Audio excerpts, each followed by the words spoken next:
In the beginning of the Marvel Universe, there was a word, and the word was Galactus.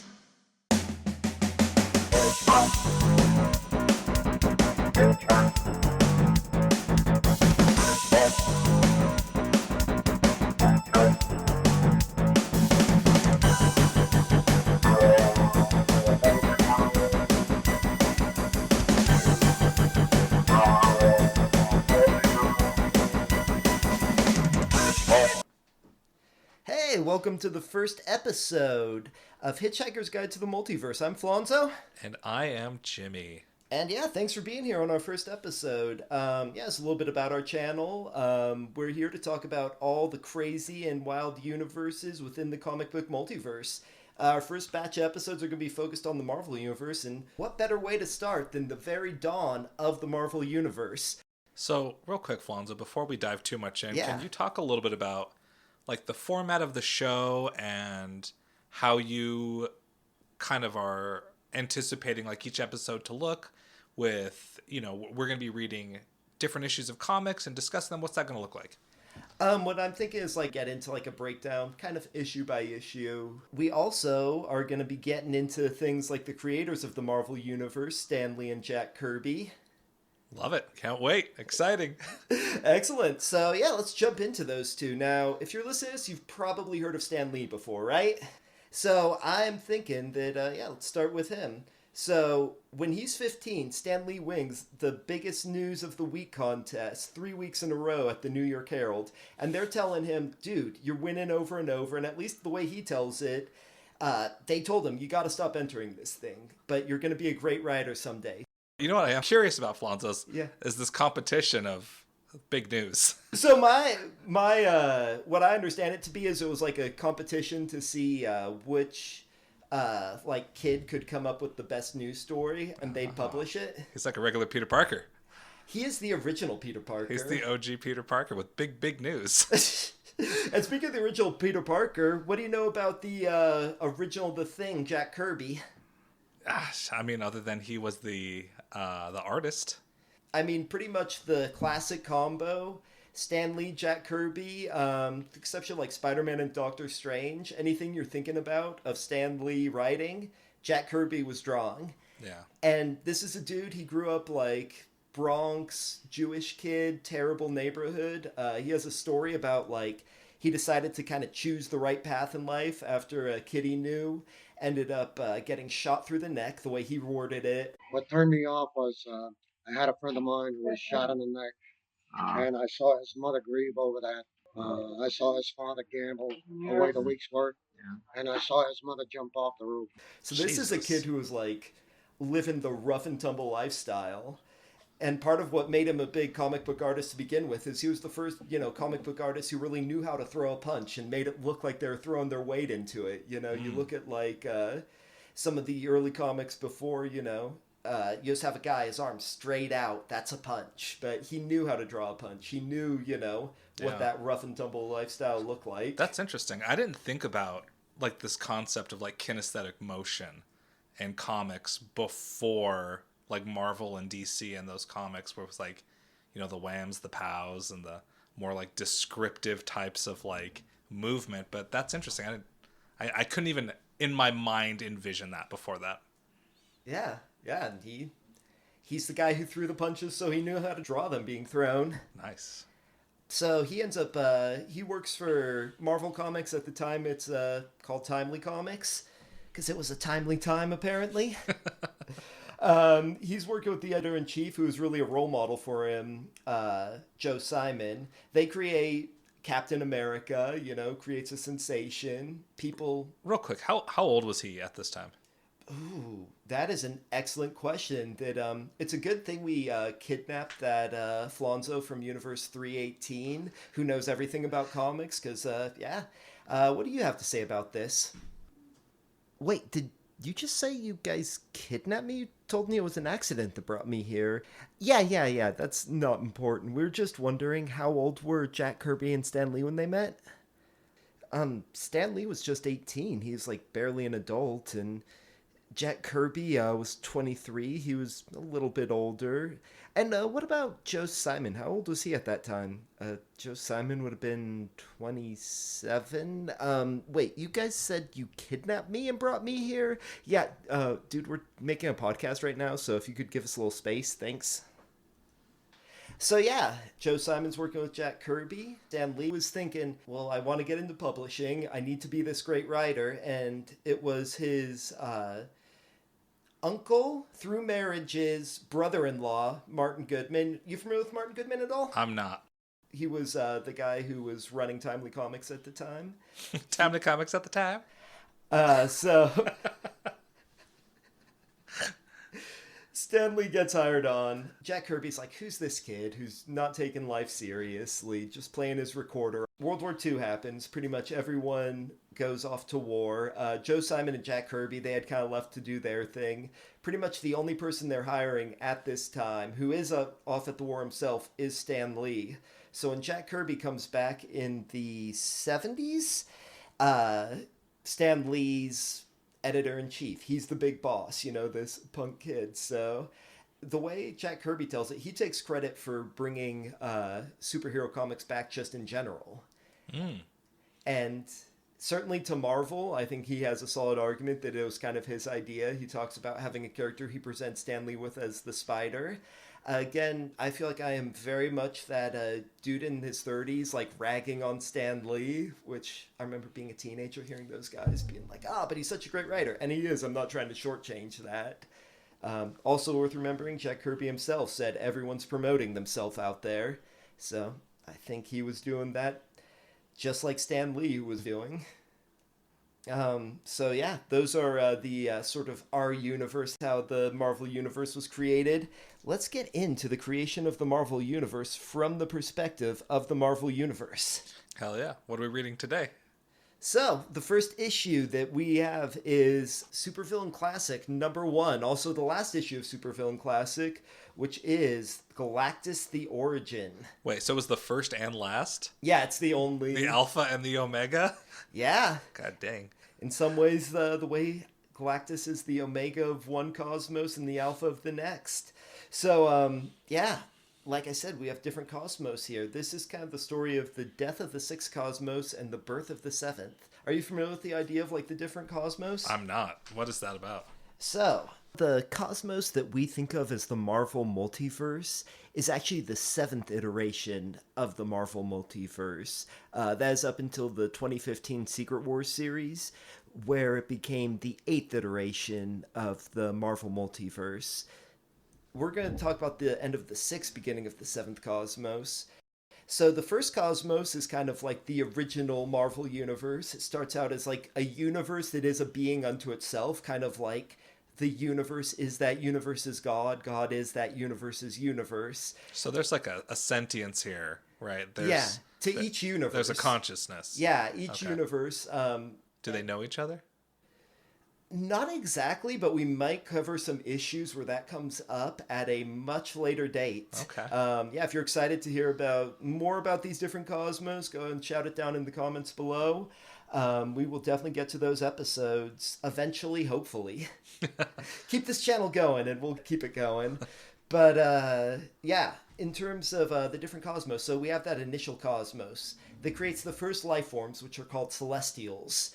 And these are like the original beings in the universe. And you're going to see that like in each version of the cosmos, these beings get like sort of less and less godlike as time goes on. So while these Celestials, they're not like as godly as, say, the god that is the first cosmos is a god.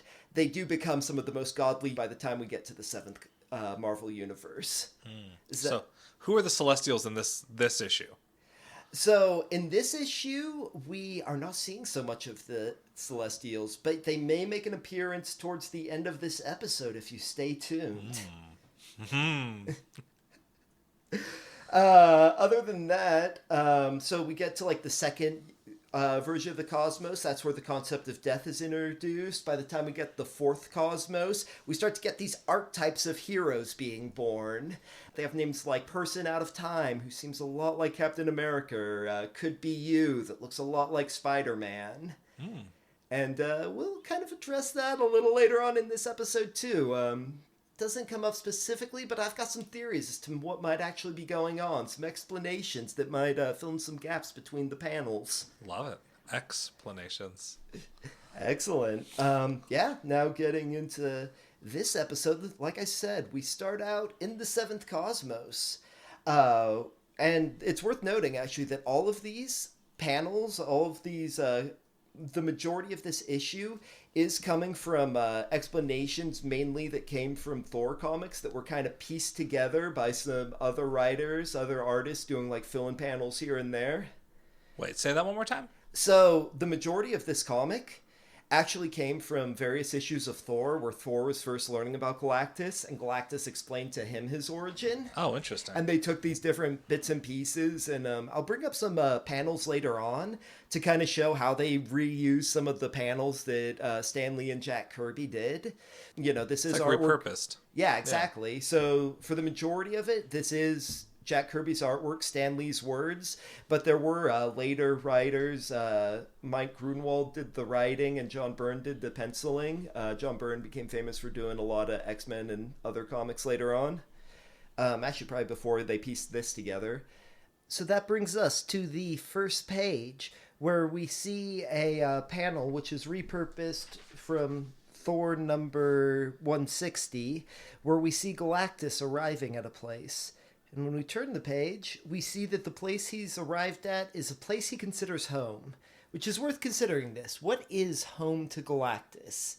What is this place that he's going back to? Because as we're going to see, his home is from an iteration of the multiverse that does not exist anymore. Yeah, no, that's super interesting to think about. What is the nascent origin of Galactus? I'm curious to see where this issue takes us. Yeah, let's see. So we turn and we see Galactus's home. His home on a now dead paradise called Ta, as he puts it. And you can really see Jack Kirby's artwork here. It's a great cityscape. You see some very like Jack Kirby-esque costumes on these figures, this very futuristic city, which I know earlier you described it as a way of being very classic and very modern at the same time. Yeah, so when I was looking at this, it very much reminded me of that like retro futuristic aesthetic where there was just a lot of verticality.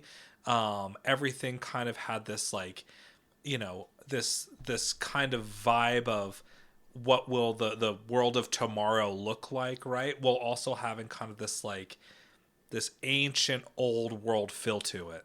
Yeah, and it's definitely worth noting that Jack Kirby, he was really into the idea of the book Chariots of the Gods, which a lot of people today would say is like ancient aliens kind of stuff, where he thought that, you know, these ideas of gods came from encounters with aliens in the past, you know, just like a lot of the ancient alien stuff today. Some of the people who knew him debated how much he really believed all that, but it's definitely something he liked to talk about and think about.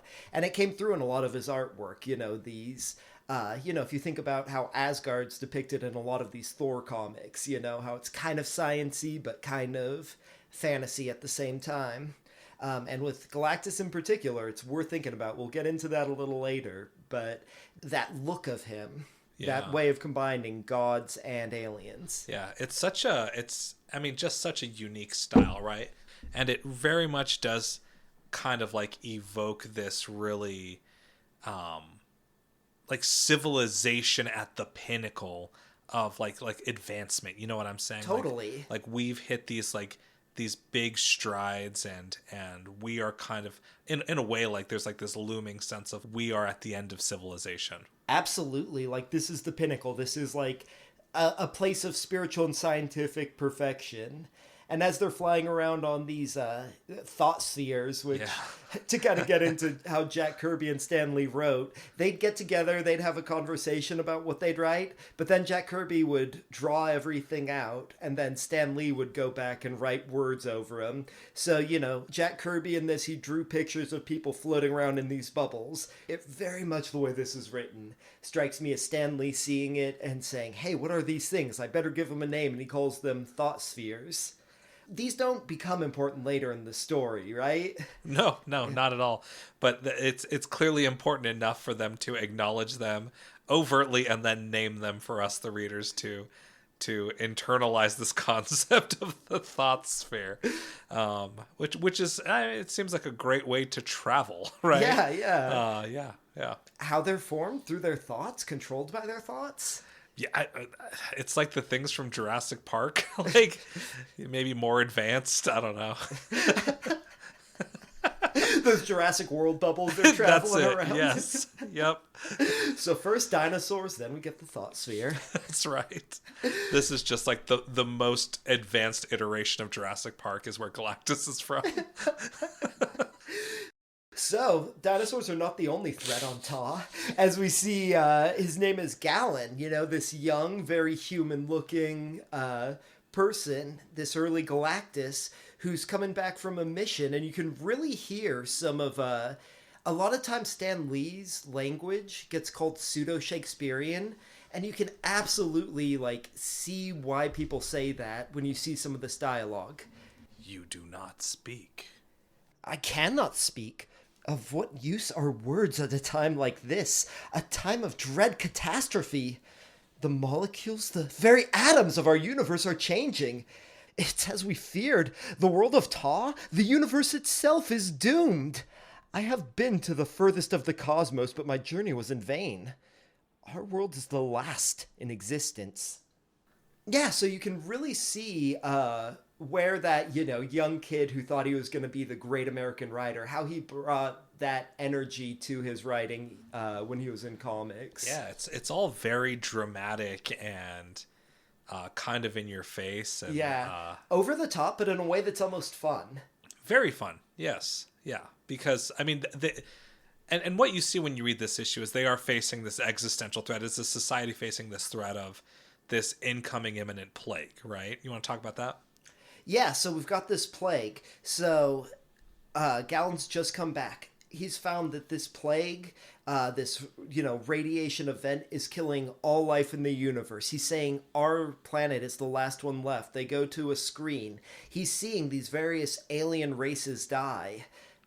And as you noted earlier, when we were talking about this, these are really well fleshed out races, just from these single panel issues we get. You can see these, winged men with these very particular outfits, with very particular architecture in the background. Yeah, it was crazy to see, the amount of work that Jack Kirby put into just this one panel in this issue where... so much of it is that concept of show don't tell, right? Where you can see there's just these vibrant cultures that are falling prey to this plague, right? And so it's just my initial question when Flans and I were talking about this earlier was, gosh, were these actual other comics or series, or is this referencing something else that maybe I had not read before? And I don't know that it necessarily was, but it's really cool, and I think it adds to the kind of lore and scope of what's in this particular issue. Yeah, we're really sensing what was lost when the sixth iteration of the cosmos died out here. Yeah. And, it seems the way this is paced, it seems almost instantaneously, this last world has been hit with this plague, and, you see these people who are just dropping like flies. As, the last few surviving people say, hey, we need to preserve society. We got to go to the... How did they word it? The terminal point of the universe. Right. Which made me think, what is the terminal point of the universe? Yeah. I was looking at some scientific articles, and they were saying it's the edge of the universe. But that doesn't really make sense in this context. So I guess the place where the universe will be terminated last? Possibly, right? Or is it like terminal of like an airport terminal? That's a gate to another universe? I don't know. Maybe this is the terminal where... Right. I don't know. I mean... That would make sense based on what's happening next, but I don't know that it seems like they feel that way as the other people on this ship start dying out one by one until the only person left is Galen, the man to be Galactus. And so... The bald, white, Lex Luthor looking man. Who would have known the last surviving man was some bald white guy? He's so important. I mean, truly, as you will see, yeah, he is the last one to survive as the last planet dies and everyone else, is wiped out aside from him, who kind of gets this energy form as the universe dies. And then all of a sudden he hears this voice of this godlike being, this incarnation of the universe saying, "Hear me, last son of Tar. I am the sentience of the universe. Like yourself, I'm dying. In mere moments, as I mark time, I shall have drawn all the matter in the cosmos into my bosom and collapse beneath my own abysmal weight. But though we both must die, we need not die without an heir. Come, surrender yourself to my fiery embrace, and let us become as one. Let our death throes serve as birth pangs for a new life form. In a time beyond time shall be born a new universe, and into that universe there shall be one entity like no other. A living organism who possesses the matchless power and raging appetite of a galaxy. He shall be more than a galaxy. He shall be a galactic ravager.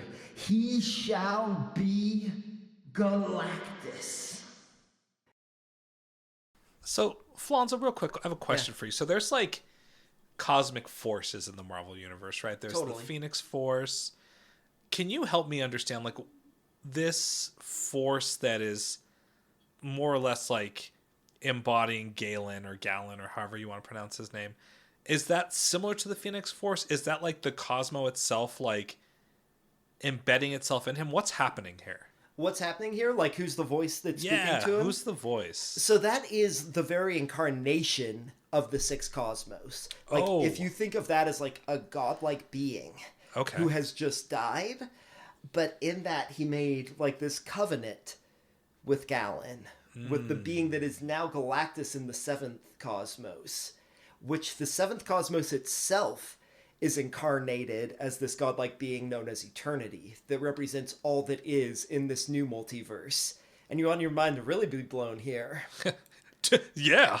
Not only is Eternity for the multiverse a person, each universe also has its own Eternity that is still a part of that most multiversal Eternity. Oh, shit. Okay. Does that kind of make crazy sense? Yeah. And so any force has an opposite, right? Yep. So Eternity, this all existence, has a parallel that is death, which is also kind of tied in with Oblivion. Is this the same death that is married to Thanos? Yeah. Well, that Thanos would like to marry. That Thanos absolutely. would like to marry, yeah. And who's also in love with Deadpool, for anyone who's interested in that. And so that is the counterpoint force. But when you have these two entities that are opposing each other, you need to have balance somewhere. And that point of balance in this new universe is Galactus. Interesting. Okay, so he's like the fulcrum point. If it was like the scales of justice. Yeah, he is that point in the middle, keeping everything in balance. Fucking this universe. This universe that has just been created as that ship with the now Galactus is flying around. And it flies around for centuries, I believe they say. Thousands and thousands of years, I think they say. To the point where, civilizations have developed, including the Watchers. You want to fill me in on what you know about the Watchers? Yeah. So the Watchers, from my understanding, are kind of these like primordial beings. Their sole purpose is to kind of like watch and record without intervening. And oftentimes when I read this stuff, I see like little editorialization from like the people who are writing the comics. You see their little voices come through. So that's the Watchers to me. Absolutely. And in terms of like cosmic entities, we see these cosmic entities like Eternity, Death, Galactus, but the ones who tend to break the fourth wall the most often are beings that are Watchers. Particularly Uatu the Watcher, who's the Watcher of the planet Earth, who's the one who's normally interacting with the characters. Here in this comic, we're seeing a different Watcher named Eki, is the name that he gives in the original Thor comics where these panels are taken from. And Eki senses something in this ship, some great power. So as he goes up, you know, he goes into the ship and he awakens someone who looks very much like Galen from the sort of stasis he's been in for these early millennia of the universe. And he awakens as this energy being who's walking around and gets back on a ship, takes off. Next thing we see him creating his suits of armor. And I know you were saying earlier when we were talking that Galen just kind of looked like, oh, it's Galactus without his suit. But then we see he's this being of pure energy. Yeah. In this panel here, what we're seeing is a human hand. Now, something that's interesting to note is that in Fantastic Four 262, it was stated that every civilization sees Galactus differently. They look and they see some different entity. Interesting. So, like, the bird people, for example, from, like, the previous panel, they would have saw, like, Bird Galactus? Yeah, potentially? if they were to come to the seventh cosmos and see Galactus, they'd see some more bird-like being. That's crazy. Did they ever show that in the comics? Have you ever seen that? Yeah, there's actually a very specific panel, like in 262, which part of the reason I looked into that is I actually always thought that panel was from this issue. So, like, when I finished this, I was like, where's that panel from if it's not there? And then, so I sought it out. That's crazy. And, which also I do think because he had that human form and was there for that death of the universe, that might be why we have so many human-looking creatures walking around. Right. Which, wild to think about that, again, where comics are such a fun medium, we as the observers, like the humans reading the comics, right? Yeah, so in this panel, we are seeing this human hand of this human Galactus, because that's how we perceive Galactus to look. Yep. So yeah, after he takes that form, he creates his outfit, he morphs his spaceship into this more cube-like thing, and orbits this planet for, several more millennia. And as time goes on, they become more advanced. They decide to investigate what's on this ship and eventually end up unleashing the World Eater, this fully formed, what we think of when we think of Galactus. And he comes down and completely obliterates the planet. He destroys them. He turns them into a group called the Wanderers, who later encountered Thor and created the original version of a lot of these panels we see towards the end here, including the panel on page, it's 22 on Marvel Unlimited, where we actually see the ruins of this civilization. We see Galactus coming down, and I think it's really interesting to see how they sort of were able to edit the previous panel when Thor was in this ruined world for this new comic. Yeah, that's crazy. So the panel, what you're saying was also in a Thor comic, and then they edited it, changed the colors, added some additional assets for this. Yeah, and even took away comic. some things to make it, cool. More balanced and let Galactus coming down look a little better. So That's it shows awesome. some of the real creativity you can have with this kind of project. And then we get to the penultimate page where we see the modern day ship that Galactus is in, which is actually the only one of these panels that wasn't from those Thor comics where Thor had first met Galactus. It was from an issue of Fantastic Four that we'll be covering pretty soon here, where Galactus first appears. Sweet. So, what'd you think of this issue? I thought it was great, man. I had long known who Galactus was as just kind of like this general character.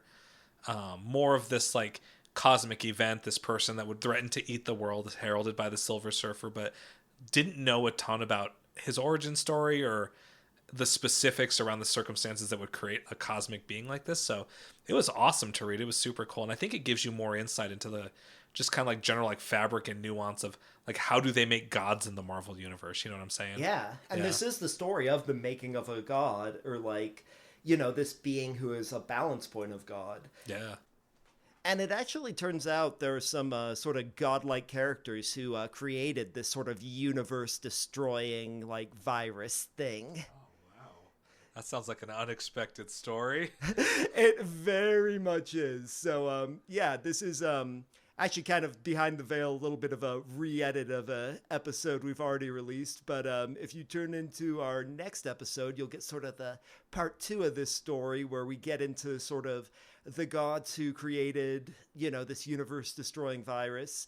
And it is, in all places, a tie-in comic to the X-Men animated cartoon from the 90s in all sorts of weird and convoluted ways. So tune in, find that, or maybe find the original version of this video, and we will see you guys next time. Thanks for listening. Next men. Ooh. See you next, men and women. And people of all other genders as well. We don't judge here. Later, next folk.